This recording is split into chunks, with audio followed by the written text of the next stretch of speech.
l'actualité de ce Sport FM matin, toujours par de victoires pour Asco en championnat. Le quintuple champion en titre abandonne encore 2 points face à Unisport. Et pas de problème pour l'entente. Le leader de la compétition a surpris Doumbé Akara. Gomido continue de souffrir. On va dire tout simplement que ça fait la 4e défaite en 5 matchs pour les Showboys. On va faire le point dans un instant. Le Tour cycliste international du Togo va se courir en mai prochain. Par contre, ça ne sera plus avec UK and Partners, mais plutôt Jules Bocco, le nouveau promoteur du Tour. Le traditionnel Tour des Majors, le PSG sans trembler avec un doublé d'Ousmane Dembélé, le Bayern Munich à l'essentiel. On parlera aussi de la prise de pouvoir de l'Atlético Madrid en Espagne. Tennis avec les premiers résultats de l'Open d'Australie. Stefanos Tsitsipas déjà éliminé par l'Américain Alex Mikkelsen. Et puis Arthur Rideknerch, le Français, n'a pas tenu devant Frances Tiafoe. Madame, Monsieur, le journal de la rédaction, bienvenue. Bonjour à tous. Franck Mouniaman, le journal sur Sport FM. Et première division nationale de football, l'acte 5 de la compétition a été disputé en fin de semaine et toujours pas de victoire pour Asco dans le championnat. Le quintuple champion en titre abandonne encore 2 points. Les jaunes et noirs de la Cosa partagent finalement le point avec Unisport Akara. Un but partout, score final. Lambert Yao Amani, entraîneur des jaunes et noirs de la Cosa. Bon, écoutez, quand vous maîtrisez le match, que vous menez 1-0, après que vous arrêtez de jouer et surtout vous montez très maladroit pour achever l'adversaire, on n'est jamais à l'abri de ce genre de situation. Voilà. C'est plus 3 points perdus qu'un point de pris. Les 4 remplacements que vous avez fait en deuxième partie ont compliqué la situation à Unisport, mais vos poulets ont replié et ça a payé cash. Bon, écoutez, il devait apporter plus. Je pense qu'on a eu encore des occasions en deuxième mi-temps. On a été très maladroit ou on a eu des mauvais choix. Quand on recherche la solution individuelle, ça devient difficile pour continuer de travailler. C'est vrai que les remplaçants n'ont pas apporté ce qu'ils devaient apporter. Bon, écoutez, on a un autre match mercredi, il faut penser à ça. Voilà, Lambert Yao Amani, le coach d'Asco de Kara, devant Morou Fousseni. On parlera également de la victoire de la SOTR Akpalimé. Le club auterrois enchaîne en championnat. Nouvelle victoire, on le disait, du club auterrois, dominateur de Gomido. Grand stade de Palimé, 1-0. On va dire tout simplement que Noureddin Amidou, le coach de la SOTR, a été très content de cette victoire. Et pour la suite, on va parler pour la suite de l'entente de Lomé qui ne faiblit pas. Les jaunes et bleus de Côte d'Ivoire Kopé Nikonakwe à Djololo, solide comme depuis le début de la compétition devant Doumbé Akara. 1-0 score final sur un but de Imadoun Morou à la 79e minute. C'est Djiro Kofi, le coach de l'entente au sortir du match. Félicitations à l'équipe de Doumbé qui aussi a bien joué, n'a pas démérité. Ils nous ont donné du fil à retordre et vous avez vu que c'est vers les dernières minutes qu'on a pu marquer le but. Le score ne reflète pas vraiment la physionomie du match et ils ont mérité de gagner aussi. Vous vous êtes offert des occasions depuis la première partie, mais c'est un but seulement qu'on a pu voir. À l'entraînement, on a travaillé les mouvements. Je pense que leur ligne, ils ont joué la défense à ligne. Ça nous a un peu piégé. Donc on a marqué 2 buts, mais on s'est retrouvé en position de jeu. Quel est le secret donc de l'entente de... C'est le bloc équipe. On défend ensemble, on attaque ensemble. Quand on perd là-bas, tout le monde peut se replacer. Donc c'est difficile de laisser des occasions à l'adversaire. Je pense que c'est ça notre force. C'est Djiro Kofi, le coach des jaunes et bleus de Côte d'Ivoire Kopé Nikonakwe à Djololo devant Morou Fousseni. Victoire à l'extérieur aussi de Gboulouissou. Les requins du littoral sont allés gagner au stade Dr Kaolo à Thiéveillé. Je propose d'écouter Sitsope Bédéman, le coach des requins mâles. Au départ, on n'a pas assiégé le camp de l'adversaire. Nous avons voulu voir l'adversaire jouer et ce que nous avons constaté, c'est qu'il y a une faiblesse au niveau des couloirs. Donc c'est par là que nous avons joué. Tout le temps au milieu, ils ont pris l'ascendance. Mais ce que nous avons fait, c'est qu'on n'a pas trop joué au milieu pour ne pas leur permettre de jouer au milieu de terrain. Bon, maintenant, on a utilisé le point faible que nous avons constaté. Après 30 minutes, c'est le flanc. Donc voilà un peu. Maintenant, notre ailier a des difficultés à finir les actions. Heureusement que le changement que nous avions fait, parce qu'on a constaté, celui qui est rentré est venu finir l'action. Un but, voilà, on est content. C'est Bédéma Sitsope, le coach des requins mâles. du littoral. On va dire que c'est un but partout entre l'AS Tambo et l'ASCK à Takbamé. Un match nul que Tony Agbessi apprécie, le coach des Flèches Pimentées. Nous avons joué contre un cadre de ce championnat, des joueurs qui sont là, ça fait 4 ou 5 saisons. Comparativement à l'équipe de Tambo qui est en pleine reconstruction, je pense qu'on ne peut qu'être satisfait de ce match. Première mi-temps, vous jouez avec un seul attaquant, sinon ASCK a tué le match en première mi-temps, coach, vous confirmez? Non, c'était pas forcément de jouer avec un seul attaquant. Dès les 15 premières minutes, ASCK a voulu déjà tuer le match, donc ils nous ont assiégés. Nous avons fait un choix de défendre et puis de procéder par des contre-attaques. ASCK était dans son temps fort et a manqué assez d'occasions. Sinon déjà, dès la première mi-temps, le match pouvait déjà être roulé pour eux. En seconde mi-temps, nous sommes arrivés un peu plus confiants. Nous avons beaucoup travaillé les phases arrêtées sur les séances d'entraînement parce que quand vous avez une équipe qui ne marque pas assez de buts, il faut aussi exploiter les phases arrêtées. Je pense que c'est sur une de ces actions que nous avons égalisé. Je pense que ASCK, à force de jouer, de ne pas pouvoir mettre ce second but-là, ils étaient un peu désespérés. Nous, on a profité pour prendre ce point qui nous fait assez de bien. Et le manque de réalisme, peut expliquer ce match nul d'un partout. Dit Kembe Amako, le coach adjoint des chauffeurs de la COSA. C'est une déception cet après-midi parce qu'on venait pour chercher les 3 points. Nous avons rencontré l'adversaire aussi qui nous a mis un peu en difficulté en deuxième partie. La dame chance n'était pas avec nous. On a poussé vers la fin l'adversaire aussi. Il n'a pas joué. Et il faut reconnaître qu'aujourd'hui, on a pêché beaucoup dans la zone de finition. On avait des occasions où on pouvait faire le break, mais c'est dommage pour nous. Dans le Money Time, Koulou Marus pouvait rentrer. Il n'y a pas eu une erreur technique. Ceux qui sont rentrés aussi pouvaient faire la différence si ils étaient lucides devant les buts. Aujourd'hui, ça n'a pas été la chance pour eux. Et peut-être demain, c'est la chance aussi de Koulou Marus. Kembe Amako, le coach adjoint de l'ASCK, devant Gueler Inoussa, tout comme Tony Agbessi, le coach des Flèches Pimentées. 0 but partout entre l'AC Barracuda et le CDF Aknour. Le poisson carnivore enregistre son premier point de la saison. Wadi Alantam, coach de l'AC Barracuda. Aujourd'hui, on a vu une équipe aussi faire quelque chose dans ce championnat. Si contre ces jeunes, rapides, dynamiques, on a pu s'en sortir avec un point, c'est un point positif pour nous. Donc je pense qu'il y a encore du travail qui peut nous amener à engager encore des points. Déjà prendre un point face à Kounour, vous connaissez leur façon de jouer, c'est des académiciens, comme on les appelle. C'était tellement difficile pour nous de trouver ces occasions qu'on pouvait mettre facilement dans les filets. Mais bon, comme tu le dis, la chance n'était pas encore une fois de notre côté. Mais une chance, ça se provoque. Prochainement, on va essayer de travailler sur la chance et puis voir comment ça peut nous sourire. Wadja l'entame à l'instant. Il est l'entraîneur de l'AC Barracuda. Enfin, l'étoile filante Agbosime aligne un deuxième match nul, 0 partout face à l'AS Bina. C'est vrai que Papokoumi ne veut pas cracher sur ce point du nul. Nous jouons le championnat. Un peu aussi, c'est pas mal. Ça va changer un peu le classement. On a joué contre une équipe actuellement qui est deuxième. Ils n'ont pas perdu aucun match. Donc, normalement, c'est en domicile. On devait gagner le match. Mais que voulez-vous, c'est le championnat. Il y a encore beaucoup de matchs devant. Cet après-midi, tactiquement, comment est-ce que vous avez joué ce match-là? Bon, tactiquement, on est en place. L'équipe adverse aussi est en place. Asbina que je connais, quand j'étais là-bas, c'est pas Asbina là. Il a changé. Il y a des bons joueurs là-bas. Sinon, l'équipe est en place. On ne va pas sous-estimer l'équipe là. Sinon, si quelques équipes vont sous-estimer l'équipe là, ils auront des problèmes. Tactiquement, on a mis tout en place. Mais c'est la finition. C'est la finition. On a raté première mi-temps 6 buts, en deuxième mi-temps 3 buts. Ça fait 9 buts. Si c'est qu'on a marqué un but, c'est fini. Le match est plié. Donc on va continuer le travail sur la finition. Séverin Kpakpokoumi, le coach de l'étoile filante devant Grégoire Attignon. Et voici maintenant le classement de la rédaction de Sport FM après la 5e journée de la DA nationale de football. Classement proposé par Kylia Kwesso.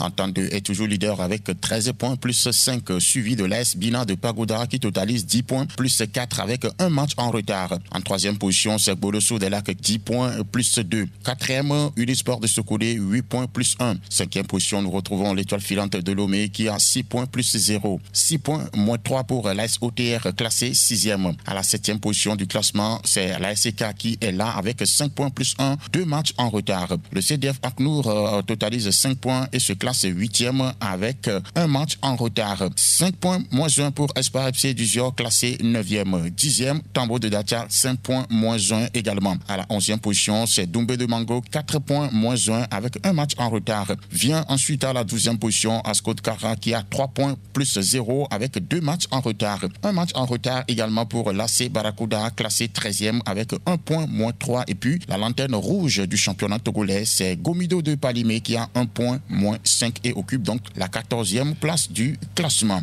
Kélia Kosso, monsieur, merci. Excellente semaine. Vous écoutez le journal sur Sport FM, la 91.9, en direct du studio Messaniamé. Prenez aussi le temps d'aller visiter le www.sportfmtg.com pour écouter la radio qui mouille le maillot partout trouvé dans le monde. Lundi 13 janvier 2025, il est 8h passé de 11 minutes en temps universel. Même heure à Kodjovia-Kopé, à Djololo. La météo affiche 26 degrés. Et dans la suite de cette édition, on va parler des éperviers d'âme. On fait un retour sur les indemnisations de l'attentat de Cabinda. Cyclisme, toujours en page nationale. On parle aussi boxe, le traditionnel tour des majors, le tennis. Une pause électrique puis la suite du journal. À très bientôt. Cette radio-là, waouh, elle est terrible.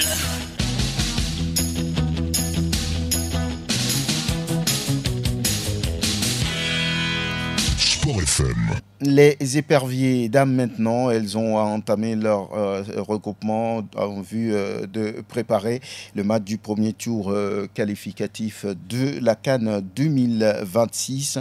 Elles ont effectué une séance d'entraînement au stade municipal de Lomé sous la direction de la sélectionneur Tometi Kayi. L'objectif assigné au groupe, c'est de pouvoir être prêt pour le match contre Djibouti. Après un petit temps de pause, après le championnat, nous avons sélectionné les meilleurs, celles qui se sont bien illustrées durant le championnat aller-retour. Et nous allons travailler 10 jours pour booster un tout petit peu les acquis de ces filles-là et attendre le play-off pour resélectionner les meilleurs, afin de mettre en place l'équipe définitive pour jouer les 2 matchs aller-retour contre Djibouti.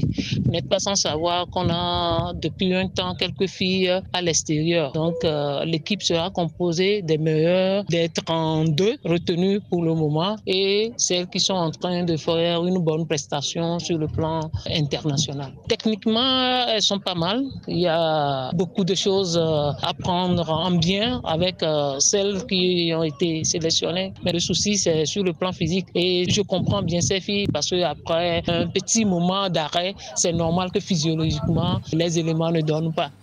Tometi Kayi, la sélectionneur des éperviers d'âme. On va noter tout simplement que ce stage prend fin dans exactement 4 jours, c'est-à-dire le 17 janvier à venir. Sport FM.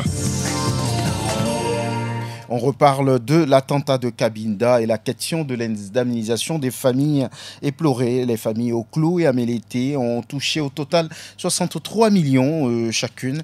Mais ce qui intéresse aujourd'hui les familles des victimes, c'est la clarification autour des supposés versements financiers de l'État angolais et de la Confédération africaine de football à hauteur de 150 millions de francs CFA pour chacune des familles Oklo et Amélété, 159 millions pour Kodjovi Dodo Bilale Emile Oklo, père de Stan Oklo. On veut qu'on clarifie la situation. Ils n'ont qu'à se mettre à notre place, à la place du miraculé de Cabinda, Obilale, et des familles éplorées, Amélété et Oklo. Si c'était eux, comment seront les choses? Moi, je ne peux pas me lever maintenant tout de go pour leur dicter une ligne de conduite. Je ne saurais pas le faire. Je ne saurais jamais le faire. Nous avions un document devant nous. Ils n'ont qu'à nous écrire, noir sur blanc, que ce document-là est faux. Nous allons prendre acte. Nous allons classer dans nos archives. J'avais 60 ans à l'époque des faits. Plus de 15 ans, ça fait 75 ans. Je suis dans ma 75e année. Il me reste encore combien d'années de vie? Dieu seul le sait. Voire plus, merci. Oui, pourquoi pas? Mais quand même, ayez pitié de nous, sincèrement. Stan, c'est le seul garçon parmi mes filles. Stan Oklo, il est le seul garçon parmi mes filles. C'est un œil qui a été crevé pour moi.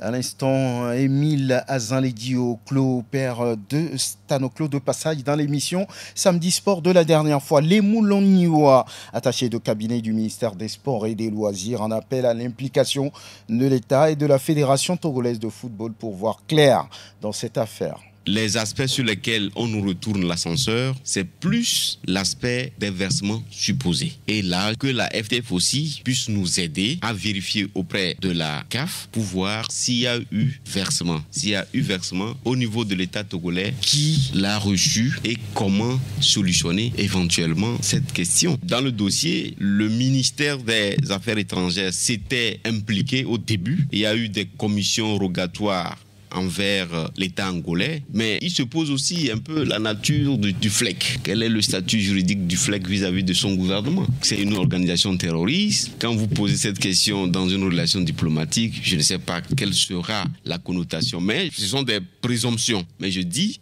que nous prenons acte de cette préoccupation et nous allons rendre compte que les familles estiment que par rapport au versement supposé, il serait de bon ton que le gouvernement puisse s'impliquer pour qu'ils aient des clarifications, voir si l'État angolais a réagi ou pas, et au niveau du volet CAF, voir si la FTF pouvait s'impliquer pour que nous puissions voir clair dans ce dossier.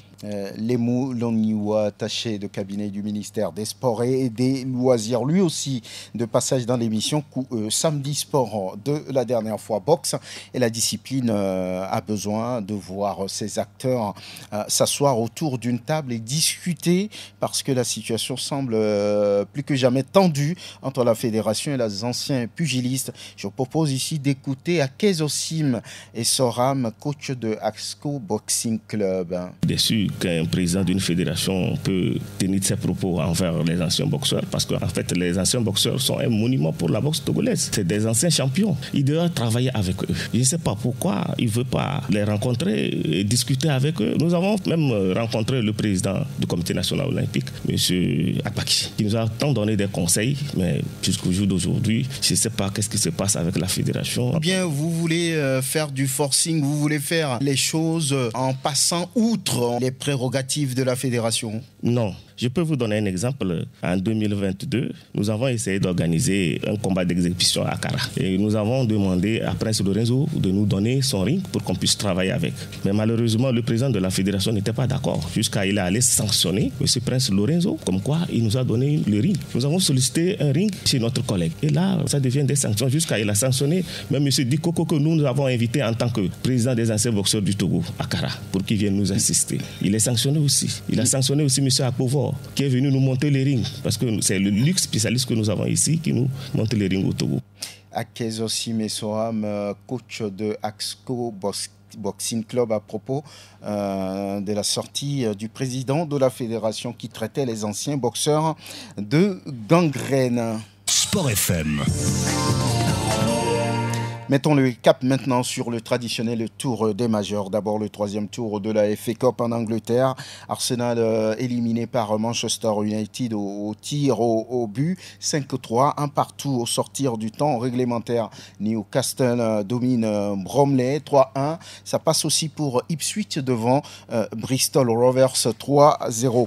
En Espagne, on parle d'abord de la Super Coupe entre le Barça et le Real Madrid en Arabie Saoudite. Une finale de la compétition qui a facilement tourné à l'avantage des Blaugrana à l'arrivée. 5-2 pour le FC Barcelone. En Liga, on a joué le 17e chapitre et l'Atlético prend la tête du classement après sa victoire sur Osasuna 1-0. Un partout entre Séville et Valence. Retafe de Yendak Konam a gagné sur les installations de Las Palmas 2-1. Reprise de la Bundesliga avec la 16e journée de l'épreuve. Le Bayern Munich assure l'essentiel face à Mönchengladbach 1-0 sur une réalisation d'Harry Kane. Ça fait 15 buts pour lui. Les Bavarois sont désormais, on va dire, en 4 points de plus que le Bayer Leverkusen, vainqueur du Borussia Dortmund 3-2. Leipzig domine Werder 4-2 avec un doublé de Xavi Simons de retour de blessure. Ça passe aussi pour Francfort, vainqueur de Saint-Pauli 1-0. À noter aussi la victoire de Fribourg, de Stuttgart ou encore de Wolfsburg. En Italie, l'on a disputé le 20e acte de la Serie A. Victoire du Napoli 2-0 devant Hellas Vérone. Le Napoli reste devant l'Inter, victorieux à l'extérieur 1-0 chez Venise. Un partout entre le Milan AC et Cagliari. Même score entre Torino et la Juve. 17e chapitre de la Ligue 1 française. Le Paris Saint-Germain domine Saint-Etienne 2-1. Le club de la capitale reste leader avec 7 points sur l'OM, dominateur de Rennes 2-1. De partout entre Monaco et Nantes. Lyon battu par Brest 2-1. Nice domine Reims 4-2. 0 partout entre Auxerre et Lille. Toulouse 1, Strasbourg 2. On va terminer avec du tennis. L'Open d'Australie, le premier grand chelem de la saison. Et les premiers résultats donc. Et dans le tableau masculin, Alexander Alexander Zverev facile face à Luca Pouille 6-4, 6-4, 6-4. Victoire de Hugo Humbert devant Matteo Gigante 7-6, 7-5, 6-4. Frances Tiafoe dominature Rinderknecht et puis la victoire de Mikkelsen qui élimine Stefanos Tsitsipas dès le premier tour. Reilly Opelka passe devant Gauthier Onclin. Et chez les dames, pas de problème pour Coco Gauff. L'américaine a gagné devant sa compatriote Sofia Kenin. On parlera également de la victoire un peu compliquée de Iga Swiatek finalement sur Karolina Siniakova. Et ce sera tout pour ce Sport FM matin sur la 91.9. La mise en onde technique a été l'affaire de Théo Ajavon. Merci à vous tous qui nous avez suivis. Merci également à toute la rédaction qui m'a aidé à présenter cette édition. Et surtout, faites toujours attention à vous. Chaque seconde est à vivre. Au revoir.